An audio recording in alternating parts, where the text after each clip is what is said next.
પ્રણામ, good morning મિત્રો. પ્રકરણ 14 ભારત સ્થાન ભૂસ્તરીય રચના અને ભૂપૃષ્ઠ ભાગ 2, જેમાં વિડીયો નંબર 3માં આજે આપણે સમજવાનું છે દ્વીપકલ્પીય ઉચ્ચ પ્રદેશ, તટીય મેદાનો અને દ્વીપ સમૂહ. મતલબ આપણા અભ્યાસના ભારતના ભૌગોલિક ભૂપૃષ્ઠના 3 વિભાગો આજના આપણા આ વિડીયો તાસમાં આપણે સમજીશું. અગાઉ આપણે ઉત્તરની વિશાળ પર્વતીય શ્રેણી અને ઉત્તરનું વિશાળ મેદાન, આવા 2 વિભાગો વિશે સમજ્યા. તો શરૂ કરીએ દ્વીપકલ્પીય ઉચ્ચ પ્રદેશ, ત્રીજો વિભાગ. મિત્રો, આ વિભાગ એ ભારતનો સૌથી પ્રાચીનતમ ભાગ છે. દ્વીપકલ્પીય ઉચ્ચ પ્રદેશ એ ભારતનો સૌથી પ્રાચીનતમ ભાગ ગણાય છે. શોર્ટ ક્વેશ્ચન માટે પણ ધ્યાનમાં રાખવાનું છે. આ પ્રદેશ ઊંધા ત્રિકોણાકારે વિસ્તરેલો છે.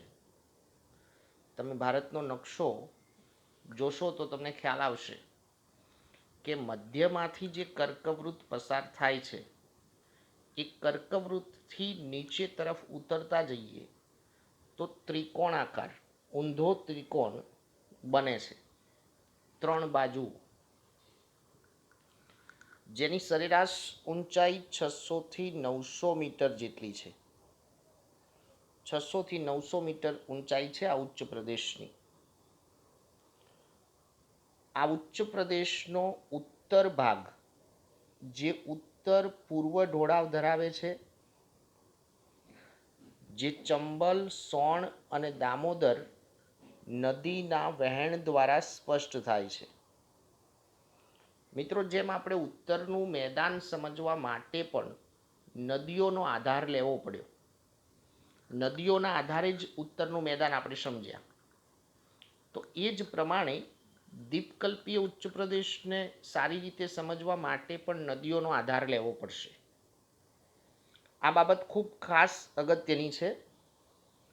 ઉત્તર જે ભાગ છે એનો ઢોળાવ ઉત્તર પૂર્વ તરફ અને દક્ષિણ ભાગ જે છે એનો ઢોળાવ દક્ષિણ પૂર્વ તરફનો છે, જે નદીઓના સંદર્ભમાં આપણને ખ્યાલ આવે, નદીના વહેણ ઉપરથી. આ પ્રદેશનો મોટો ભાગ જે દક્ષિણમાં આવેલો છે, એટલે એને દક્ષિણનો ઉચ્ચ પ્રદેશ કહેવાય છે. બીજી રીતે ઓળખ, દ્વીપકલ્પીય ઉચ્ચ પ્રદેશ તો બોલાય જ, પણ સાથે સાથે દક્ષિણનો ઉચ્ચ પ્રદેશ પણ કહેવાય. હવે દ્વીપકલ્પીય ઉચ્ચ પ્રદેશ કેમ કહીએ છીએ આપણે? તો આ ઉચ્ચ પ્રદેશની ત્રણેય બાજુએ સમુદ્રો આવેલા હોવાથી તેને દ્વીપકલ્પીય ઉચ્ચ પ્રદેશ કહેવાય છે. 3 બાજુઓ કઈ? તો પૂર્વ, પશ્ચિમ અને દક્ષિણ. પૂર્વમાં બંગાળાની ખાડી, આ બાજુ અરબસાગરમાં, પશ્ચિમી અરબસાગર અને દક્ષિણમાં હિન્દ મહાસાગર, એટલે ત્રણેય બાજુ સમુદ્ર છે, એટલે એને દ્વીપકલ્પીય ઉચ્ચ પ્રદેશ કહેવાય. હવે દ્વીપકલ્પીય ઉચ્ચ પ્રદેશનું પણ 2 ભાગમાં વિભાજન થાય. તો માળવાનો ઉચ્ચ પ્રદેશ અને દખ્ખણનો ઉચ્ચ પ્રદેશ. ટૂંકો પ્રશ્ન ફરી પાછો અહીંયા પણ આવ્યો કે દ્વીપકલ્પીય ઉચ્ચ પ્રદેશનું 2 વિભાજન કયું? તો માળવાનો ઉચ્ચ પ્રદેશ અને દખ્ખણનો ઉચ્ચ પ્રદેશ, એવું 2 ભાગમાં આપણે શીખીશું. પરીક્ષાલક્ષી જ્યારે આમાંથી કોઈ પ્રશ્ન આવે તો ઘણી વખતે તફાવત પણ આવી શકે છે, દખ્ખણનો ઉચ્ચ પ્રદેશ અને માળવાનો ઉચ્ચ પ્રદેશ. તો કેટલીક વખતે શોર્ટ નોટ પણ પૂછાય છે, એટલે તમારે નોટ્સબુકમાં શોર્ટ નોટ લખવાની છે, માળવાનો ઉચ્ચ પ્રદેશ અને દખ્ખણનો ઉચ્ચ પ્રદેશ, એવી 2 શોર્ટ નોટ લખવાની 3 માર્ક્સ માટે. હવે પહેલો ભાગ જોઈએ એમાં આપણે, તો માળવાનો ઉચ્ચ પ્રદેશ.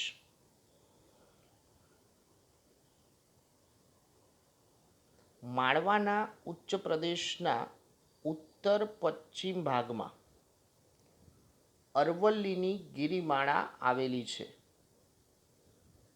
મેં અગાઉ પણ તમને વાત કરી હતી અને ફરી વખત એ વાતને દોહરાવીએ છીએ કે મિત્રો દરેક મુદ્દો સમજતી વખતે આપણી સામે નકશો નથી તો ત્યારે નકશો મગજમાં વિઝ્યુલાઇઝેશન કરવો, કાલ્પનિક રીતે વિચારવાનું થાય છે. માળવાનો ઉચ્ચ પ્રદેશ જેની ઉત્તર પશ્ચિમ ભાગમાં અરવલ્લીની ગિરિમાળા છે. આ અરવલ્લી એ વિશ્વની પ્રાચીનતમ ગિરિમાળા પૈકીની એક છે. એટલે વિશ્વની પ્રાચીનતમ ગિરિમાળાઓમાં અરવલ્લીનો સમાવેશ થાય છે, જે એક ગેડ પર્વત સંરચના છે. હવે ગેડ પર્વત કોને કહેવાય? જેમ આપણે અગાઉ એક શબ્દ આવ્યો તો ખીણ રચના. ગેડ પર્વત એટલે ક્યાંક ઊંચાઈ વધુ હોય, ક્યાંક ફરી પાછી ઊંચાઈ ઓછી હોય, ફરી પાછી ઊંચાઈ વધતી હોય, એવી રચના હોય. આ અરવલ્લીમાં આવેલું માઉન્ટ આબુ એ ગિરિમથક છે. એટલે કે માઉન્ટ આબુ આ ગિરિમાળામાં આવે છે એક ગિરિમથક તરીકે. સુંદર રમણીય સ્થળ છે. ગુરુ શિખર એ તેનું સૌથી ઊંચું શિખર છે. ટૂંકા પ્રશ્નો પણ સાથે સાથે ખાસ યાદ રાખવાના થાય છે કે અરવલ્લીમાં આવેલું સૌથી ઊંચું શિખર કયું છે? અરવલ્લીની ગિરિમાળામાં આવેલું તો ગુરુ શિખર, જેની ઊંચાઈ 1722 મીટર છે. 1722 મીટર. આ પ્રદેશની દક્ષિણમાં વિંધ્યાચલમાંથી નીકળતી નદીઓ ચંબલ અને બેતવા ઉત્તર તરફ વહી યમુનાને મળે છે. હમણાં આપણે વાત કરી કે ઉત્તર તરફનો ઢોળાવ ઉત્તર પૂર્વ તરફ છે. એટલે આ જે માળવાનો ઉચ્ચ પ્રદેશ છે એના દક્ષિણ વિંધ્યાચલમાંથી જે નદીઓ નીકળે છે ચંબલ અને બેતવા. હવે વિંધ્યાચલ કહીએ તો મધ્ય ભારત, મધ્યપ્રદેશ રાજ્ય જે વિંધ્યાચલ ભૌગોલિક રીતે બોલાય છે. ચંબલ અને બેતવા ઉત્તર તરફ વહે છે, મતલબ કે ઉપરની તરફ, અને કોને મળે છે તો યમુનાને. જ્યારે સોણ નદી ઉત્તર તરફ વહીને સીધી ગંગા નદીને મળે છે. આ બધા જે નદીના રેફરન્સ આપણે સમજીએ છીએ એ ચેપ્ટર 16 માટે પણ ખૂબ ઉપયોગી છે, ભારતના નદી તંત્રને સમજવા માટે. આ નદીઓના વહેણની દિશા પરથી જાણી શકાય છે કે આ ઉચ્ચ પ્રદેશનો ઢાળ ઉત્તર તરફ વહે છે. એટલે કે ઉત્તર અને ઉત્તર પૂર્વ. સ્પષ્ટ રીતે સમજીએ તો મધ્યવર્તી ઉચ્ચભૂમિ, આ ઉત્તર પૂર્વ ભાગને બુંદેલખંડ કહેવાય છે. ઐતિહાસિક નામ છે આ. મધ્યવર્તી ઉચ્ચભૂમિના આ ઉત્તર પૂર્વ ભાગ જેને શું કહેવાય છે તો બુંદેલખંડ. બીજો એક શોર્ટ ક્વેશ્ચન આવ્યો. હવે આ સિવાય લુણી અને બનાસ નદીઓ, જેમ ઉપર આપણે વાત કરી ચંબલ, બેતવા અને સોણ નદી, એ સિવાયની લુણી અને બનાસ જે ઉત્તર પશ્ચિમ ભાગમાં આવેલી અરવલ્લીની ગિરિમાળામાંથી નીકળે છે અને આ નદીઓ કચ્છના રણમાં લુપ્ત થઈ જાય છે. મિત્રો, સમુદ્ર સુધી પહોંચતી નથી, રણમાં લુપ્ત થઈ જાય છે. એટલે આ નદીઓ એ કુંવારિકા, આપણા વ્યવહારિક શબ્દમાં કહીએ તો, વ્યવહારિક શબ્દમાં કહીએ તો કુંવારિકા શબ્દ બોલાય છે. મતલબ સમુદ્ર સુધી પહોંચતી નથી. જ્યારે સાબરમતી મહી નદી જે ખંભાતના અખાતને મળે છે, આ પશ્ચિમ તરફની વાત છે.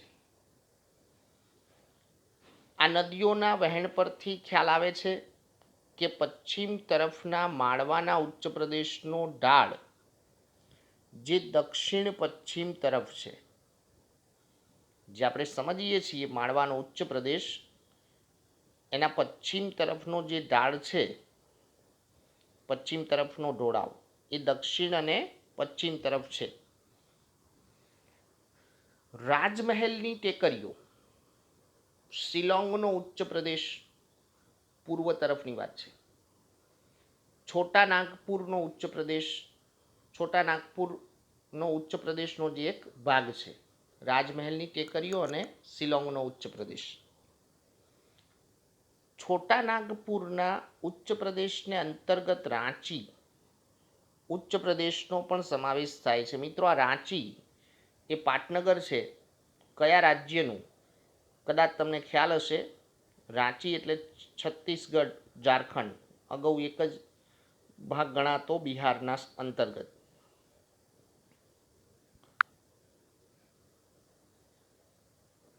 હવે જોઈએ દખ્ખણનો ઉચ્ચ પ્રદેશ,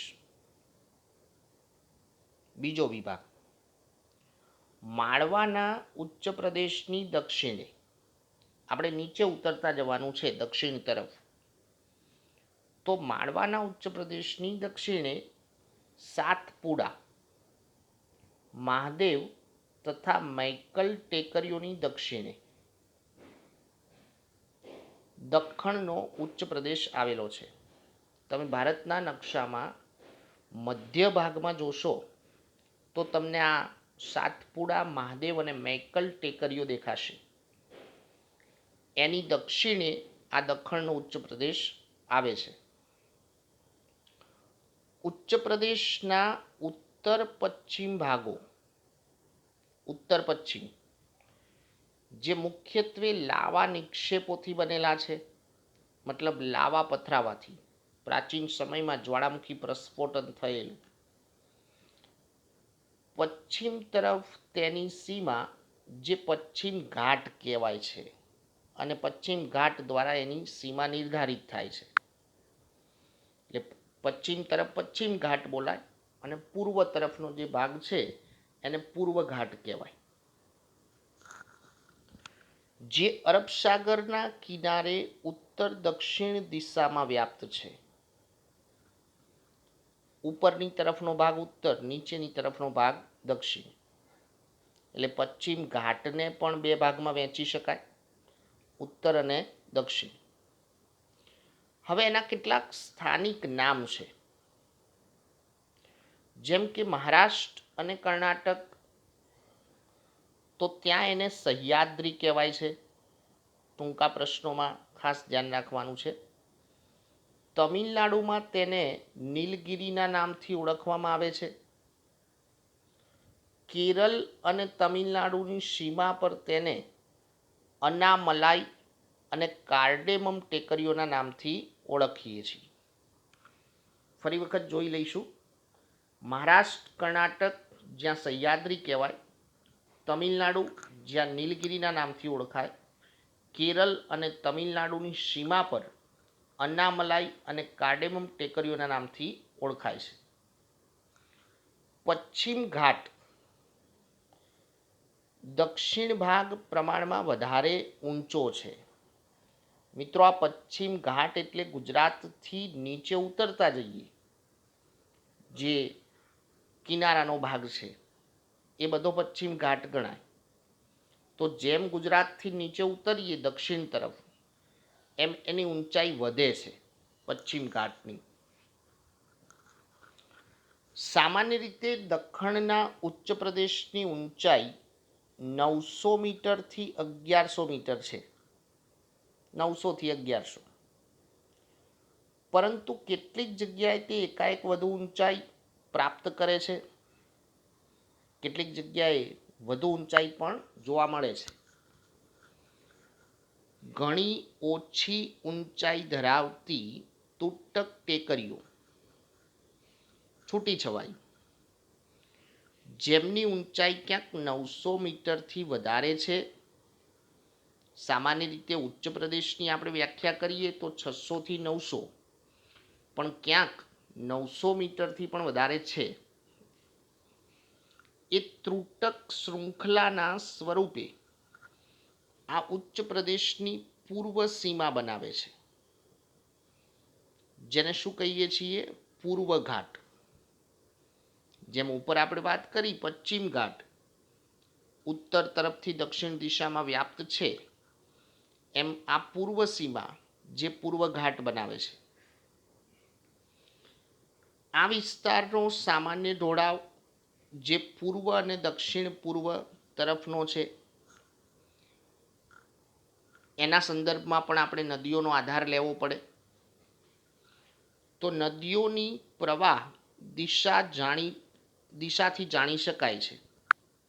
નદીઓની પ્રવાહ દિશાથી જાણી શકાય. પશ્ચિમ તરફ વહેતી નર્મદા કે તાપી, નર્મદા અને તાપી ફક્ત બે નદી. એ સિવાયની મોટા ભાગની નદીઓ જે દખણના ઉચ્ચ પ્રદેશની પૂર્વ તરફ વહીને બંગાળાની ખાડીને મળે છે.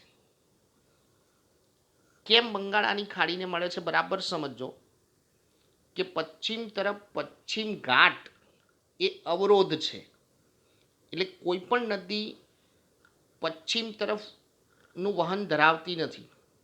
ફક્ત ગુજરાતની બે નદી સિવાય નર્મદા અને તાપી બંને નદીઓ કયા રાજ્યની છે? તો ગુજરાતની. તો એ બંને સિવાય કોઈ પણ નદીનું બેસિન પ્રવાહ, એનું વહેણ પશ્ચિમ તરફ નથી. બધી જ નદીઓ કઈ તરફ વહેણ ધરાવે છે? તો પૂર્વ તરફ, ઉચ્ચ પ્રદેશના ઢોળાવને આધીન, દક્ષિણ અને દક્ષિણ પૂર્વ.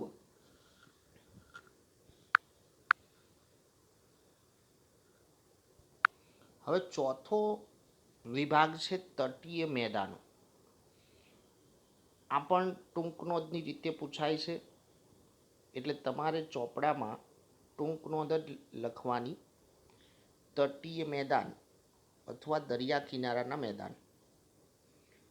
હવે બોલાય જ છે તટીય મેદાન અથવા દરિયા કિનારાના મેદાન. મિત્રો, અગાઉના હમણાં છેલ્લા ભાગમાં આપણે વાત કરી દખણના ઉચ્ચ પ્રદેશમાં કે પૂર્વ ઘાટ અને પશ્ચિમ ઘાટ. તો એ પૂર્વ ઘાટ તરફની સાંકડી પટ્ટી જે પૂર્વ તટીય મેદાન ગણાય. પશ્ચિમ તરફની જે રચના છે એ પશ્ચિમ તટીય મેદાન ગણાય. સરળ રીતે આવું સમજી શકાય. તો જો કે દ્વીપકલ્પીય ઉચ્ચ પ્રદેશ કચ્છથી ઓડિશા સુધી. હવે કચ્છથી ઓડિશા એટલે ભૂલ ન થાય, પૂર્વ પશ્ચિમ નથી વિચારવાનું. કચ્છથી નીચે દક્ષિણ તરફ અને આ બાજુ પૂર્વમાં ઓડિશાથી નીચે દક્ષિણ તરફ મેદાનોની સાંકડી પટ્ટીથી ઘેરાયેલો છે. તેને પશ્ચિમ તથા પૂર્વના તટીય મેદાનોમાં વહેંચવામાં આવે છે. પશ્ચિમ તરફ પશ્ચિમ તટીય મેદાન અને પૂર્વ તરફ પૂર્વ તટીય મેદાન. પશ્ચિમનું તટીય મેદાન ગુજરાતથી કેરળ સુધી ફેલાયેલું છે. ગુજરાતથી શરૂઆત કરીએ અને કેરળ સુધી જે પશ્ચિમ તટીય મેદાનમાં સમાવિષ્ટ થાય. ગુજરાતને બાદ કરતા તે મોટા ભાગે સાંકડું મેદાન છે, વધુ પહોળાઈ નથી. ઘણું જ અસમાન ઉબડખાબડ છે. ગોવાથી દક્ષિણમાં તેને મલબાર તટ કહેવાય છે. ટૂંકો પ્રશ્ન આવ્યો. ગોવાથી દક્ષિણમાં એને મલબાર તટ કહેવાય. પશ્ચિમ તટની નદીઓ પોતાના નદીમુખ વિસ્તારોમાં ખાડીઓનું નિર્માણ કરે છે. ખાડી કે અખાત. તમને ખ્યાલ છે કે આપણા ગુજરાત ને અરબ સાગર સાથે સીધો સંપર્ક, મતલબ અરબ સાગર સાથે જોડાયેલા છીએ આપણે. એટલે આપણા રાજ્યમાં બે અખાતી પ્રદેશ છે, કચ્છનો અખાત અને ખંભાતનો અખાત. ખાડી શબ્દનો સમાનાર્થી શબ્દ અખાતી પ્રદેશ, એટલે ખાડીઓનું કે અખાતનું નિર્માણ થાય છે. મોટાભાગની ખાડીઓ જે નદીઓના પાણી હેઠળ ડૂબી ગયેલી ખીણો છે. મોટાભાગના જે અખાતી પ્રદેશો છે કે ખાડી વિસ્તારો છે એ નદીના પાણી હેઠળ ડૂબી ગયેલા ખીણ પ્રદેશ છે, જે સમુદ્ર તળના ઉચકાવથી બનેલી છે. સમુદ્ર તળના ઉચકાવથી એટલે કે સમુદ્ર સપાટી આગળ વધવાથી તેનાથી મત્સ્ય પ્રવૃત્તિઓનો વિકાસ અને એના માટેના યોગ્ય સંજોગો ઊભા થયા છે. પશ્ચિમ તટે અનેક ઉત્તમ કુદરતી બંદરો પણ આવેલા છે, એટલે મત્સ્ય પ્રવૃત્તિ માટે કુદરતી બંદરો માટે પશ્ચિમ કિનારો વધારે અનુકૂળ છે. મુંબઈ, માર્મોગોવા મુખ્ય બંદરોનો સમાવેશ થાય છે. પશ્ચિમ તટીય ભાગમાં મુંબઈ અને માર્મોગોવા જે મોટા બંદરો છે. દક્ષિણમાં કેરળના તટ પર પશ્વજળ બેકવોટર્સ જોવા મળે છે, જેને સ્થાનિક ભાષામાં કાયલ કહે છે. એક સંકલ્પના આવી, મેં તમને અગાઉ પણ વાત કરી હતી કે ભૂગોળના વિભાગમાં સંકલ્પના ખૂબ અગત્યની હોય છે. કોઈ પણ એક પ્રકરણ લઈ લઈએ તો એમાં 8 થી 10 સંકલ્પના મિનિમમ આપણે સમજવી પડે છે. એટલે યાદ રાખશું, કાયલ એટલે શું? તો દક્ષિણમાં કેરળના તટ પર પશ્વજળ જોવા મળે છે, જેને સ્થાનિક ભાષામાં શું કહેવાય? કાયલ. હવે પૂર્વ તટીય મેદાન, તો પૂર્વનું તટીય મેદાન જે પશ્ચિમના તટીય મેદાન કરતાં પ્રમાણમાં વધારે પહોળું છે, પહોળાઈ વધુ છે એની. કાવેરી, કૃષ્ણા, ગોદાવરી, મહાનદી જે નદીઓના મુખ ત્રિકોણ પ્રદેશમાં કાંપ નિક્ષેપણ વધારે થયું છે, એટલે ખેતી સંદર્ભે ખૂબ ઉપયોગી છે. ખેતી સંદર્ભે અનુકૂળતા સારી છે પૂર્વ તરફ, કેમ કે મેદાનની પહોળાઈ પણ વધારે છે. ઉત્તરે મતલબ કે આ પૂર્વ તટીય મેદાનનો ઉત્તર ભાગ, જેને ઉત્તર સરકાર, અહીંયા સિરકાર શબ્દ વાપર્યો છે, પ્રિન્ટિંગ ભૂલ છે આ. ઉત્તર તરફનો ભાગ ઉત્તર સરકાર કહેવાય, અને દક્ષિણે આંધ્રપ્રદેશ અને તમિલનાડુનો જે ભાગ છે તટીય પ્રદેશ, જેને કોરોમાંડલ તટના નામથી ઓળખવામાં આવે છે. હવે આપણે તમને નોટ્સબુકમાં શોર્ટ નોટ લખવાની કહ્યું છે તટીય મેદાનો, પણ અહીંયા આ ટોપિકમાં પણ ઘણી વખતે પરીક્ષામાં તફાવત પૂછાય છે. પશ્ચિમ તટીય મેદાન અને પૂર્વ તટીય મેદાન એવો તફાવત પણ પૂછાય છે, એટલે એની તુલના કરવા માટે આપણે કયા મુદ્દાઓનો આધાર લેવો એ ખાસ સમજવાનું થશે. હવે જો પાંચમો ભાગ છે દ્વીપ સમૂહ. આ પણ ટૂંક નોંધની રીતે તમારે નોટ્સબુકમાં લખવાનું છે, કેમ કે આમાંથી કોઈ પણ ટૂંક નોંધ પૂછાઈ શકે પરીક્ષા માટે, બધી જ અગત્યની છે. ભારતમાં કેટલાક દ્વીપ સમૂહ આવેલા છે. નામજોગ આપણે અગાઉ માહિતી મેળવેલી છે ટૂંકમાં.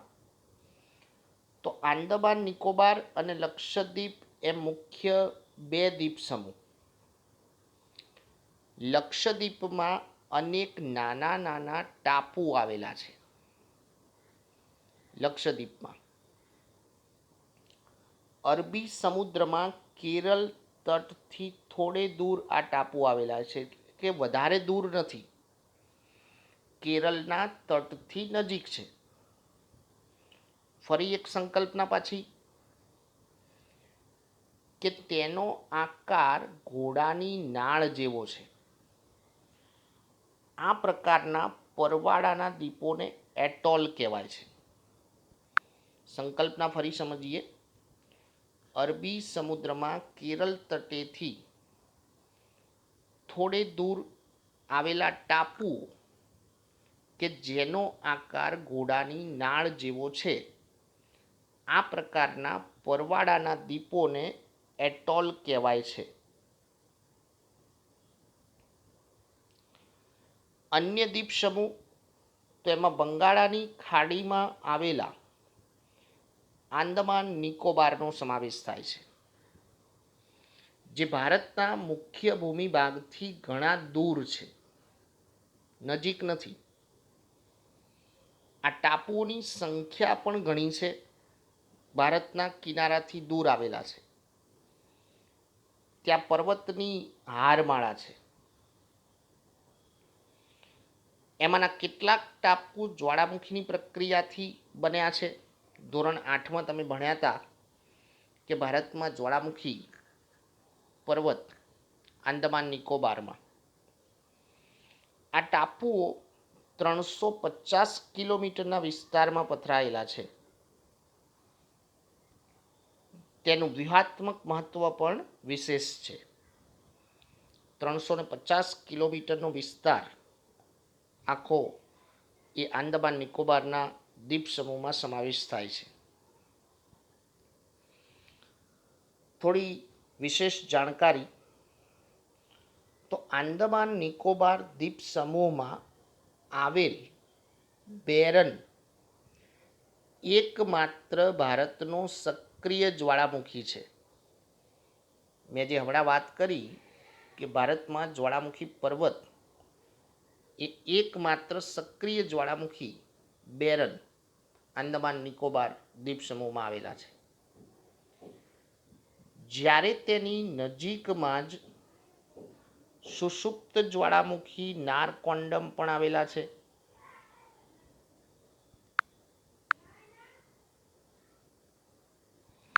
તો મિત્રો, આ પ્રમાણે આપણે 5 વિભાગો, ભારતના ભૌગોલિક ભૂપૃષ્ઠના 5 વિભાગોની અહીંયા સમજ મેળવી. ફરી વખત સમજી લેજો. ઉત્તરનું વિશાળ પર્વતીય શ્રેણી, ઉત્તરનું વિશાળ મેદાન, દ્વીપકલ્પીય ઉચ્ચ પ્રદેશ, તટીય મેદાનો અને દ્વીપ સમૂહ.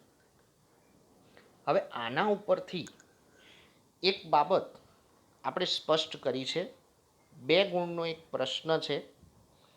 ભારતના ભૂપૃષ્ઠમાં વિવિધતા જોવા મળે છે. ભૌગોલિક કારણ, ભારતના ભૂપૃષ્ઠમાં વિવિધતા જોવા મળે છે. આવું કારણ સ્વાધ્યાયમાં છે, અને આ કારણ પણ મોસ્ટ ઇમ્પોર્ટન્ટ કારણ છે.